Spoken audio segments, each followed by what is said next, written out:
Olá, galera da administração! Hoje nós vamos falar sobre um livro chamado Imagens da Organização, de Gareth Morgan. Mais precisamente no capítulo 4, onde ele faz um paralelo, um comparativo de as empresas serem vistas como cérebro.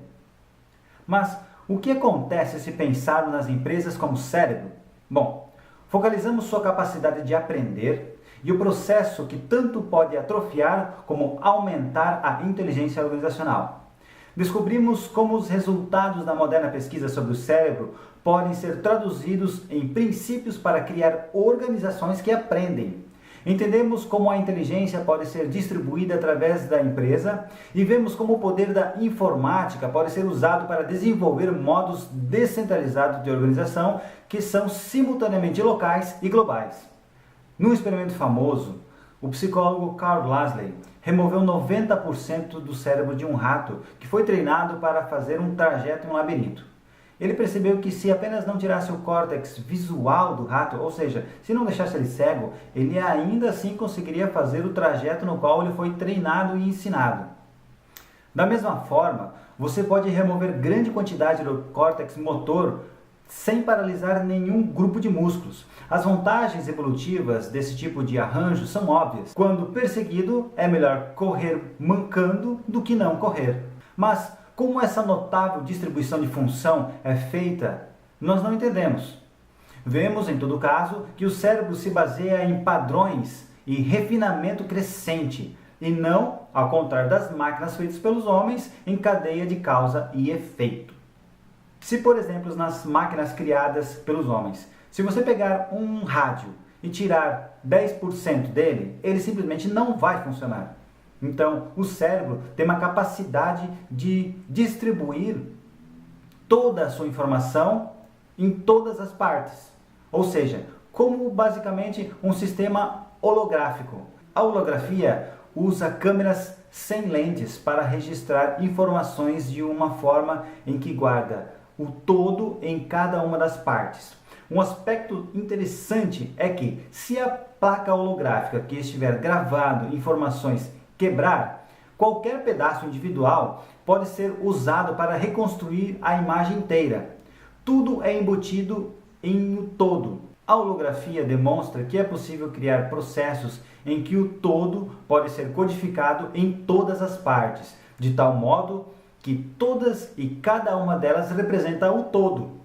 O neurocientista Karl Pribram sugeriu que o cérebro funciona de acordo com os princípios holográficos, que a memória é distribuída em todo o cérebro e, portanto, pode ser reconstruída a partir de qualquer uma de suas partes.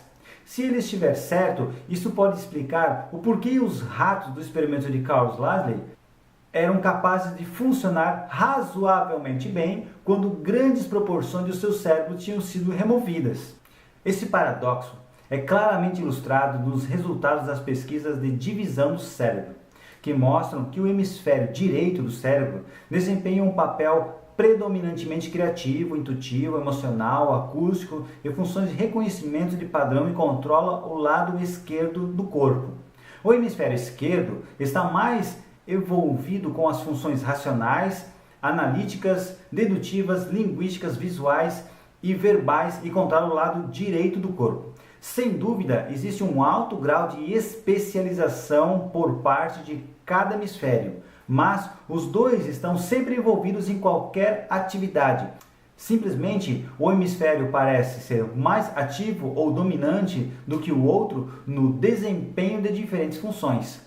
A complementaridade também é ilustrada pela evidência de que, embora cada pessoa mostre uma predominância do lado esquerdo ou do lado direito, uma tarefa específica, os dois hemisférios são necessários para a execução de certa função ou para a solução de determinado problema. Para entender o cérebro, temos que juntar diversos paradoxos e desenvolver explicações que reconheçam 1. Como a dedução lógica e a expansividade criativa podem ser elementos do mesmo processo? Como um alto grau de especialização e função disseminada pode coexistir? Como alto grau de aleatoriedade e variedade pode produzir um padrão coerente? Como enorme redundância e sobreposição pode constituir a base do funcionamento eficiente? E como o sistema mais coordenado e inteligente que conhecemos não tem um plano específico e pré-determinado? Os cientistas que trabalham no campo de pesquisa operacional, sistema de decisão gerencial e sistemas de informações gerenciais foram inspirados por essa ideia para encontrar uma maneira de desenvolver ferramentas de processamento de informações e de tomada de decisões que levassem a decisões racionais. Isto resultou em teoria dos sistemas complexos de gerenciamento de dados, relativos à lógica, produção, distribuição, financeiras, vendas, projetos e implementação de equipamentos e departamentos que possam pensar pelo resto da organização e controlar todas as atividades. De fato, esse processo deu muitas organizações complexas o equivalente a um cérebro centralizado que regula a atividade total. Organizações grandes, complexas, que dependem de processamento de grandes quantidades de dados para gerenciar seus clientes, suas atividades de produção ou distribuição, hoje achariam impossível funcionar sem esse tipo de suporte. Bom, pensem como as organizações de controle de estoque e das caixas registradoras dos supermercados e de outras grandes lojas varejistas transformaram as organizações que o adotaram. Ao aplicar um raio laser aos rótulos pré-codificados dos itens vendidos, o vendedor registra o preço e o produto e fornece essas informações para vários tipos de análises financeiras. Relatórios de vendas, controle de estoque, renovação de pedidos e de muitas outras informações de atividades de tomada de decisão. Bom, até aqui tudo bem. Processamento de dados, gerenciamento de informação, beleza. Mas como criar sistemas complexos capazes de aprender da mesma forma que o cérebro? Bom, essa questão tem sido alvo de preocupação de um grupo de teóricos da informação interessados no processamento de inteligência artificial. Aí chegamos então à cibernética. A cibernética é uma ciência interdisciplinar centrada no estudo de informações, comunicação e controle. O termo foi cunhado com uma aplicação metáfora para a palavra grega Kubernetes, que significa piloto. A ideia central, que deriva da teoria cibernética original, era de que a capacidade de um sistema assumir um comportamento autorregulador, dependendo do processo da troca de informações, que envolve o feedback negativo. Esse conceito é essencial para o processo de direção. Se mudarmos o curso de um barco simplesmente virando demais o leme numa direção, podemos voltar ao mesmo curso simplesmente virando para outra direção. Sistemas de feedback negativo adotam esse tipo de detectação de erro e correção automática para que os movimentos fora dos limites específicos em direção deem um início ao movimento na direção oposta para manter o curso de ação desejada. É mais ou menos assim. Por exemplo, quando pegamos um objeto de uma mesa, geralmente presumimos que as nossas mãos, guiadas por olhos, se movem em direção ao objeto. A cibernética sugere que não.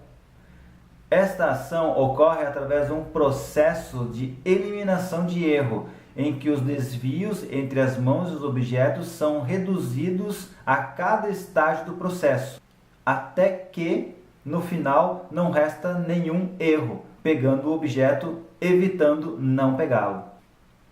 Isto é, o feedback negativo mais leva a menos, menos leva a mais. Portanto, para se autorregular, o sistema que aprende precisa ser capaz de 1.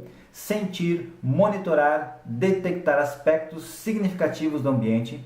2. Relacionar as informações com normas operacionais que guiam o comportamento do sistema. 3. Detectar desvios significativos em relação às normas. E 4. Iniciar ações corretivas quando discrepâncias forem detectadas. Bom, para resumir de uma maneira muito mais simples, o que significaria ver as empresas como cérebros, seria basicamente você olhá-las como um sistema de rede, onde todas as informações são distribuídas nos departamentos ou nas outras empresas na qual elas fazem parte do mesmo grupo. Para facilitar um pouco, eu vou passar um vídeo para vocês e prestem bastante atenção, que ele é muito explicativo, beleza? A inteligência artificial é o que algoritmos exibem quando realizam uma tarefa de forma inteligente. A tarefa pode ser simples ou tão complexa que dependa de habilidades próximas das do cérebro humano. Um algoritmo é um conjunto de passos para realizar uma tarefa. Podemos usar um algoritmo para decidir se é uma boa ideia sair para jogar tênis baseando-se em fatores climáticos ou até interpretar frases e reconhecer imagens. Cérebros humanos conseguem resolver problemas, relacionar ideias por meio do raciocínio e aprender a partir da experiência. Programar algoritmos para que computadores façam essas coisas tem se mostrado um grande desafio. O foco de muitos pesquisadores tem sido desenvolver conjuntos de algoritmos ou sistemas que realizem tarefas bem delimitadas, como reconhecer imagens, jogar um jogo, mover objetos ou se movimentar. Sistemas com habilidades de generalizar e aprender próximas da do cérebro humano ainda são metas distantes. Pode ser que dentro de 50 a 100 anos já existam computadores e robôs com capacidades gerais muito próximas das dos humanos. A maior parte dos palpites de especialistas gira em torno dessa faixa de tempo, mas é difícil prever como as coisas vão acontecer. O que é mais fácil prever é que essa tecnologia deve cada vez mais beneficiar a sociedade ao invés de destruí-la. Os filmes geralmente confundem inteligência artificial com emoção artificial ao retratar máquinas muito inteligentes como uma ameaça à existência ou à autonomia humana. Mais realista é pensar que nas próximas décadas, essas máquinas nos ajudem a viver vidas melhores. Máquinas inteligentes podem nos auxiliar em diagnósticos médicos, cirurgias, resgates, explorações espaciais e até na psicoterapia. Na verdade, já existem algoritmos e robôs nos ajudando em todas essas áreas atualmente, e a tendência é que só nos ajudem mais conforme consigam fazer coisas mais complicadas ainda. Muitos especialistas acreditam que boa parte das ocupações humanas serão substituídas por computadores e robôs nas próximas décadas. Enquanto alguns acreditam que isso nos levará a uma nação de humanos desempregados e inúteis, outros acreditam que nos adaptaremos a essa nova realidade. Também é difícil fazer essa previsão, mas até o momento, o que aconteceu é que a cada grande desenvolvimento tecnológico desde a Revolução Industrial, os humanos têm sido bem-sucedidos em expandir suas possíveis ocupações. A ocupação das nossas antigas atividades por máquinas pode ser um benefício coletivo. Por exemplo, no Brasil, entre 40 a 50 mil pessoas morrem por ano em acidentes de trânsito. Carros autodirigíveis poderiam ser muito mais seguros e evitar milhares de mortes. Apesar de muito se debater sobre o que nos aguarda no futuro, o desenvolvimento e os riscos advindos dessa tecnologia ainda são muito incertos. A cada novo avanço feito na área de reconhecimento de imagens, por exemplo, pode ser muito mais difícil superar os novos desafios advindos do progresso anterior. Tarefas que envolvam a tomada de decisão imediata vão depender de um ser humano no final das contas, já que parece difícil programar sistemas capazes de tomar decisões baseadas na ética humana. Um martelo pode ser usado para pregar um prego ou acertar um dedo, e algoritmos podem ser usados para o bem ou para o mal. O problema, como de costume, não está nas ferramentas que desenvolvemos, mas sim em como as usamos. Os algoritmos e robôs vieram para ficar, e isso já parece inevitável. Se as ações deles vão respeitar a ética humana, é algo que agora está em nossas mãos. Certo, pessoal. Mas nem tudo são flores. Eu vou passar um outro vídeo agora em off sobre o que um sistema super inteligente pode fazer se for mal usado. Vamos dizer assim, se for usado para o mal. Customer pilots directed almost 3,000 precision strikes last year. We're super proud of it. It allows you to separate the bad guys from the good. It's a big deal. But we have something much bigger.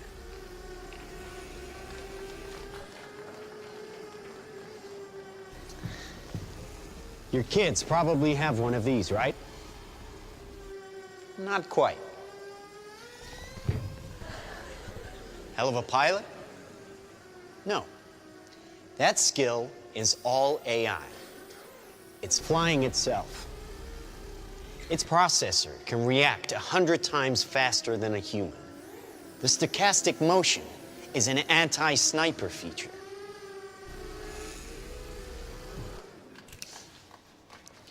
Just like any mobile device these days, it has cameras and sensors, and just like your phones and social media apps, it does facial recognition. Inside here is 3 grams of shaped explosive. This is how it works.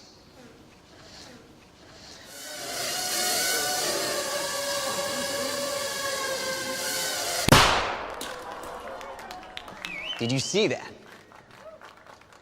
That little bang is enough to penetrate the skull and destroy the contents. They used to say guns don't kill people. People do. Well, people don't. They get emotional, disobey orders, aim high. Let's watch the weapons make the decisions. Now, trust me, these were all bad guys. Now that is an airstrike of surgical precision. It's one of a range of products. Trained as a team, they can penetrate buildings, cars, trains, evade people, bullets, pretty much any countermeasure. They cannot be stopped.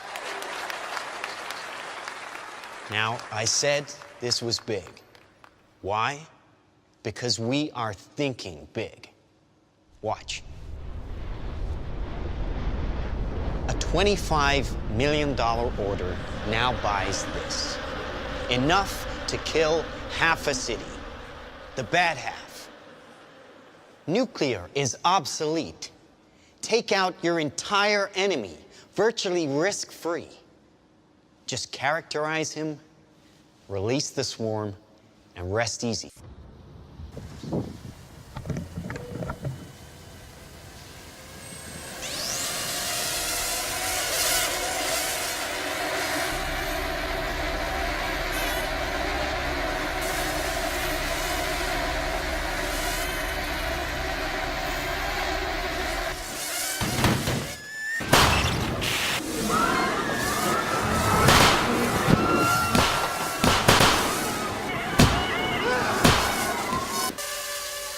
I can hear it. I can hear it. Wonderful.